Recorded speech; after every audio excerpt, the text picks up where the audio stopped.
I really am. I'm honored. I'm humbled to get to do this. There have been a lot of people in Brad and Karen Thompson's life that really helped us to get Haley where she is. And we'll talk about team building later. But we would not be here without a big team. And we wouldn't have near what I think is a great and hopefully inspirational story to tell if it weren't for a huge group of people that honestly, probably in most cases, love Haley way more than they love me, and that's okay because they're there to serve her and help her reach her potential. And so we have this great story of hope to tell that we hope is inspirational and motivational to anyone who would dare to watch it. I'm really not sure why you would, but nevertheless, here you are. So in this session, we just want to talk about preparing for ARD meetings. And I think the most important part of preparing for an ARD meeting is being able to picture your child in the future to see that they have a big, bright future. And they really do. And it may not be the future that we had hoped for. And it may not be uh, all that we had imagined, even in our prenatal dreams for our kids. But they have a purpose. They have a reason for being here, and they will make a difference in the world if we give them the opportunity to do so. So before we just jump into dreams and goals, though, I want to talk about a couple of things that I think are really important as we move toward that. And the first is this idea of stages of adapting. The first stage of adapting is surviving. And it's that stage where we're just trying to figure out where we are and what we're doing and what all of this means. And there's an upside to survival, and that is that we keep going. We keep getting up every day. The downside of surviving is if I wake up in the same place every day, then how do I make progress toward any grand goal? And so we will go through several different phases of surviving. We just really want to encourage parents not to get stuck there. We will be there as we figure out new ways of doing things, new seasons of life, new teammates on Haley's team, but we just don't want to stay there for long.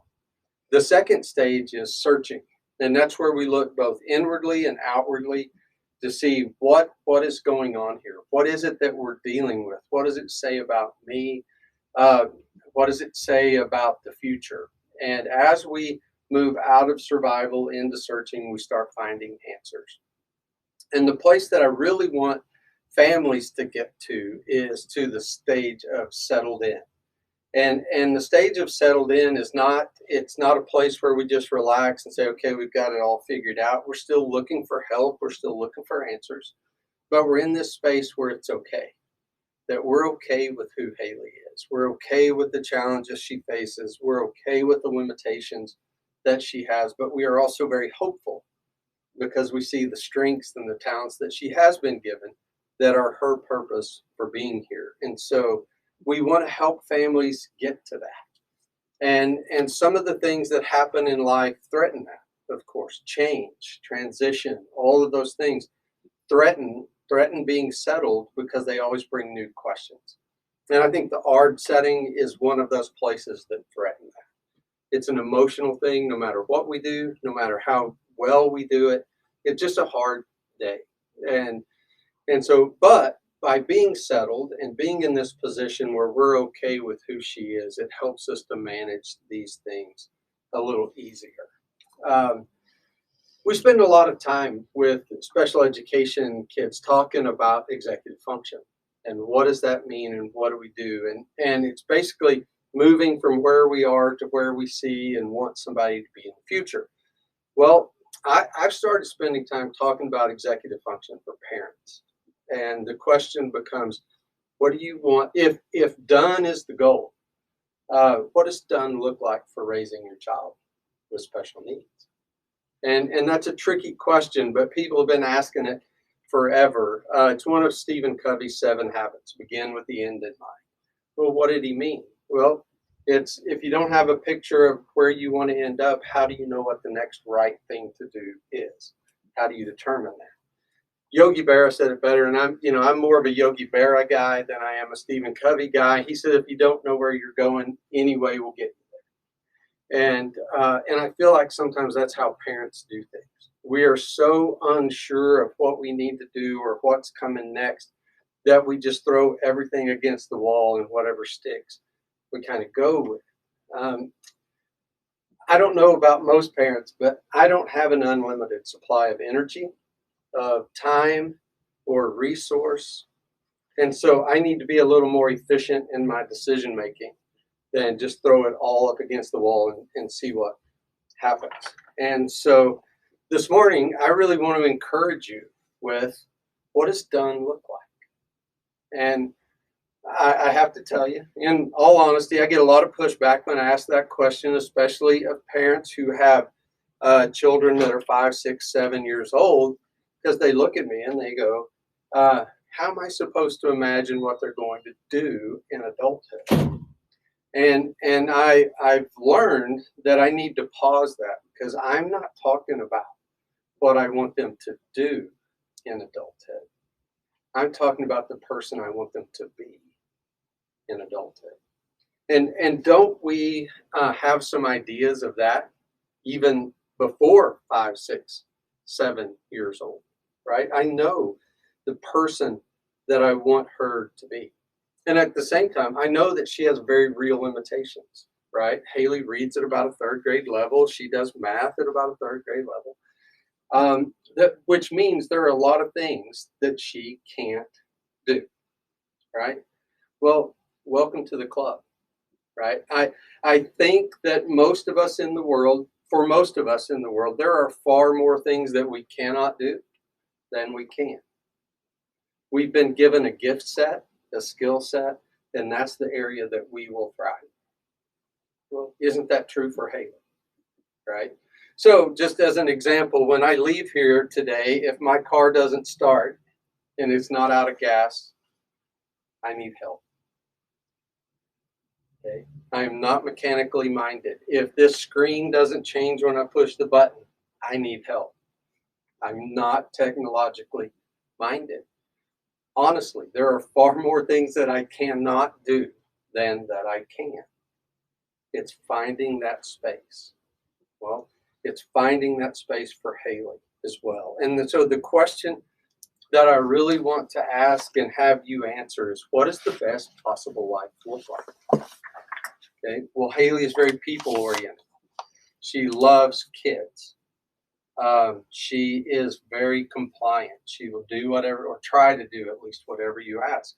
So we're starting to see some of the gifts and talents she has, as well as some of the weaknesses, and we have to be willing to hear those, right? We have to. Parents, we have to be okay with an expert looking at us and telling us about both goods and struggles of our children if we're going to develop the best possible life. That's the question we're asking. And how will we get there? Okay. So how do we get ready? If the idea of executive function is get ready, do, done, how do we get ready? Well, I think for families, the way to get ready is to get to a place of acceptance. If you're stuck in the denial stage, that we're going to find a cure, or we're going to find an answer, or she's just slow developing and she'll eventually catch up, before long, we will be advocating for a child that in reality doesn't exist. And that's going to create a ton of challenges for us, because everybody who's trying to help us in serving Haley are going to be working with the child that they see in a classroom, in testing, in all of those places. And we're literally going to be talking about two different kids. And so if we're talking about two different kids, how are we ever going to come to resolution about a program when we're not seeing or acknowledging the same things? And it's so important that we do that. And so I just want to encourage you to be okay with who your child is. And when we do that, then we become healthy advocates. And the next question then is, do we have big, realistic dreams and goals for our kids? The truth is, Haley's not going to be a doctor. She's not going to be a lawyer. She's not going to be a school teacher. But Haley has some incredible gifts. And she's not special even in the special need community, because I believe we were all created for purpose and with gifts. She loves kids, and kids feel comfortable with her. It is rare. Haley has been working in childcare in one form or another in the Amarillo area for 16 years.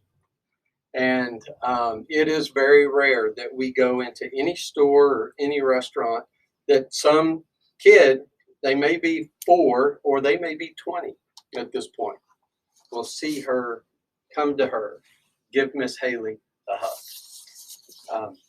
She's made a difference, and she continues to. And for her, that's her best possible life. Me, I would not love that job. She loves that job. There is never a work day where I have to go get her out of bed and say, Haley, got to get up, got to go to work today. And she never goes, oh. She loves her job. How many of us would love to have that type of adulthood where every day we love going to do what we do? Big, realistic dreams for our kids. It causes us to not live in denial, but it also causes us to not be lazy. So what I want parents to know is that you are the vision caster for your kids. Okay? Schools not, doctors not, siblings are not.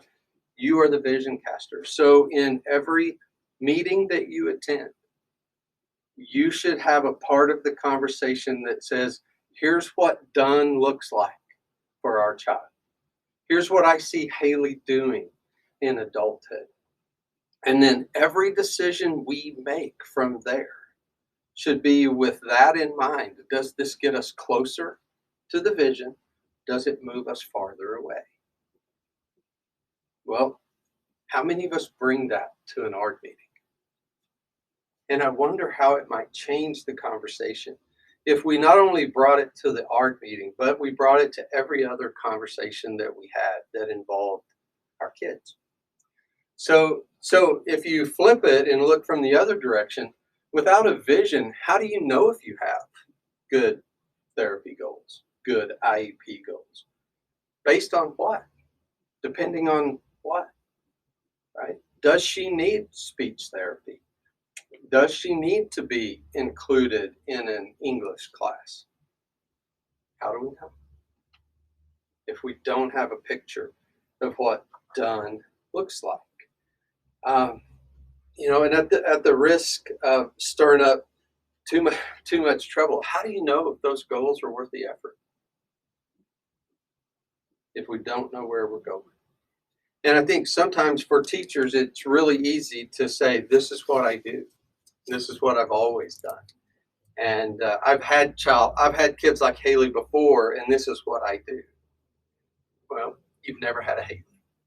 Not because she's more special, but we're all unique. And so not just her gifts and her challenges and her shortcomings, but also her dreams and goals and the support that she has paints a very different picture for her. Are we all willing to look at what done might look like for her? So I get in trouble when I do this a lot because it's so hard for families to picture this when their kids are younger. But executive function really gave me a better language to speak to, as I mentioned earlier. It's not about what you see your kids doing, but what you want them to be. And that's really the question that I want to ask. What are the things that you want them to be? And this is where we get to family values. And please, I'm not holding the Thompson family up as some model family, because all you'd have to do is go behind the scenes and you'd see it gets a little ugly at times, but we're trying. We're doing best we can. But these are our family values. Faith is really important to us. Okay, family is very important to us. Work ethic, respect, integrity. Those are the 5 values that we want to be about. that if somebody asked, do you know the Thompson family? What do you know about them? That somebody would give you one of these things. Well, so my question would be, how old do your kids have to be before you start teaching them work ethic? Right? I may not know what I want her to be when she grows up, but from the time I can tell her, hey, you need to pick up your toys, right? We're teaching work ethic. We're teaching respect. From the time we start teaching them to tell the truth, we're teaching work ethic. Integrity, right? That this is who we want them to be. When we have Justin look out for Haley and Haley help Justin, aren't we teaching the values of family? And for us, faith is about serving. And so when we're taking Haley to serve, even at a young age, we're modeling and giving her an opportunity to develop those values that we want for her when she's 25. And when she hits 25, whether it's Justin or Haley, if they have these 5 things, would we consider ourselves to have done parenting faithfully? Not well, but faithfully, right? So if they're people, for the Thompsons, if they're people of faith and they're family oriented and they have good work ethic and they're respectful and they have integrity, will it matter what they do if they live this life? And I would suggest to you that you would say, doesn't matter what they do if they live by those values. So, so before you go to an ARC meeting, think about these things. And then there's going to be a ton of those little IEP goals that you go, what does that matter for any of those things? Well, I think a lot of those things are important because some of them are going to be hard for Haley. How do you teach work ethic if you're never challenged? How do you teach faithfulness and good stewardship if you never teach pushing kids to reach their potential, right? And how will any child ever reach their potential if they're never challenged? And so what I'd love for you to do, if you're out there watching this, make your list. Make your list of the important things that you want your kids to have as adults. And then start looking at the things that you're doing to try to make sure they get them before they leave school. I think there's a great freedom in getting to done, in having a picture of what done looks like. And the first thing is shrinking the to-do list. I think most of us probably have a to-do list that is so long that it's almost defeating. It's like I can never get there, right? And what having a picture of done looks like, to be able to come back, it allows us to shrink that list. Because there are a ton of things on our to-do list that somebody gave us when Haley was 4 and 5 and 6, because everybody's an expert, right? And so they gave us all these things to do because they'd heard it or they'd read it or they knew somebody, but it doesn't fit with what our dream is for her. And at this point, what her dream is for her. Well, they may be great things, but if they don't fit what her done looks like, we can just take them off. And I wonder how much energy, both physical, mental, emotional, we would save if we just knew what done looked like so that we could shrink our to-do list. How many of us have just quit keeping a list because it made you feel like a failure? I can never get to the bottom. I don't have that problem, to be honest, because I lose the list before I finish it. That's another set of issues that we'll deal with another time. But a lot of us just give up. And because the list is so long, but to be able to shrink it so that everything on the list, we can answer the question, remember where I started. Will this move her further toward her goal or take her further away? I can look at my list now and say that everything has that much importance. So it's worth doing. And that's how we shorten the list. Okay. Last thought, does your IEP produce hope for you and your child?